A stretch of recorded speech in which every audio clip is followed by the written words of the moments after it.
আসসালামু আলাইকুম। দেশ বিদেশ টিভি থেকে হুসেন বলছি। আমার চ্যানেলে সবাইকে স্বাগত।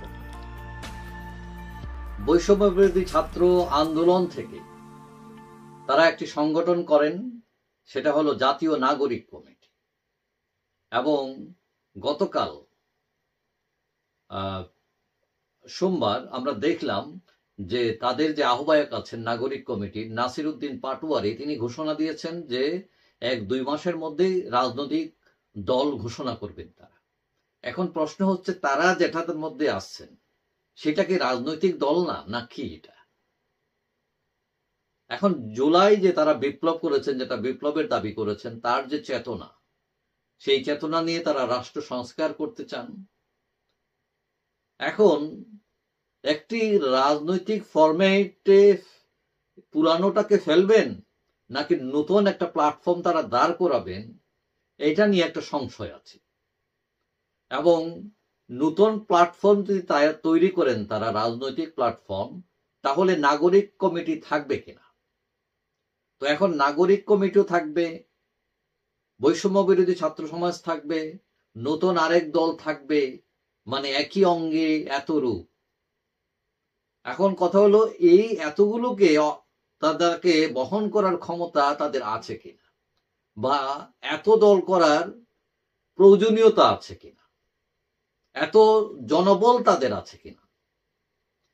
প্রশ্ন উঠেছে, তারা রাজনৈতিক দল করার প্রক্রিয়া জানেন কিনা, নাকি তারা নিজেদেরকে সর্বজান্তা ভাবছেন যে আমরা সব জানি, সব করে ফেলব। তারা যে বিপ্লব করেছেন বলে দাবি করেছেন, এই বিপ্লব কখনোই তারা করতে পারতেন না যদি সেখানে বিএনপি, জামাত সহ সকল শ্রেণী পেশার মানুষের সংশ্লিষ্টতা না থাকত।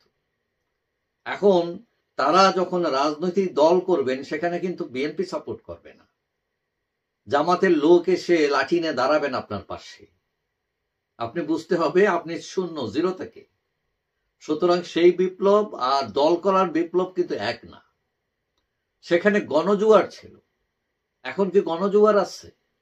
এখন তো ভাটার মধ্যে আসছে।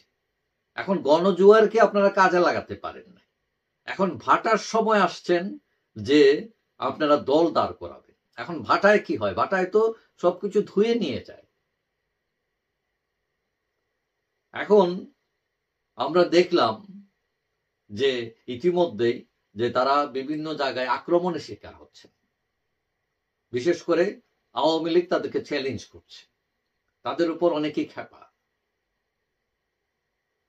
এখন এই যে সবকিছু করে ফেলবেন আপনারা, এটা যৌক্তিক কিনা? এটা জন আকাঙ্ক্ষা ছিল যে তৃতীয় একটি শক্তির উত্থান করবে, বিশেষ করে যারা বিএনপি, আওয়ামী লীগ, জাতীয় পার্টি, এদের শাসনে বিরক্ত, তারা চাচ্ছিল তৃতীয় একটি শক্তি। কিন্তু এই তৃতীয় শক্তি প্রতিফলনে যে মৌলিক ভিত্তি গড়ার কথা ছিল, সেটা তারা করেননি অথবা করতে পারেননি। তাদের মধ্যে সিদ্ধান্তহীনতা ছিল, কচ্ছপ গতি ছিল, কোনো কোনো ক্ষেত্রে জন আকাঙ্ক্ষা বুঝতে না পারার দায়ও পরিলক্ষিত হয়েছে।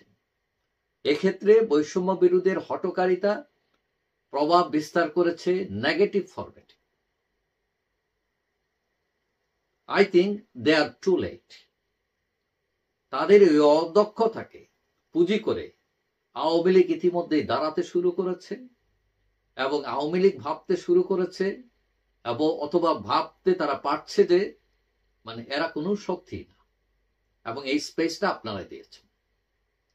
এবং আমরা দেখলাম বিজয় দিবসে গতকাল বিভিন্ন রকম তাদের শটডাউন করেছে আওয়ামী লীগ, বিভিন্ন জায়গায় পুষ্পস্তবক অর্পণ করেছে। এই বিরোধতার মধ্যে, এই হুলিয়ার মধ্যেও তারা মিছিল করেছে।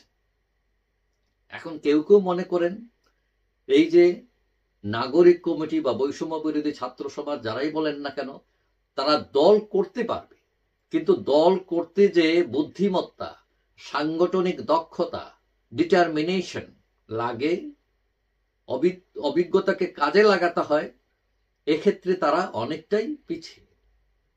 দল হয়তো হবে,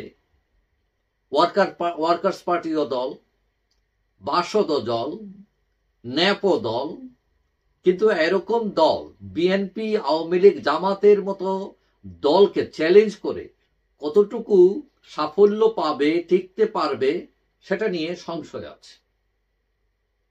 তারপরও গুড লাক।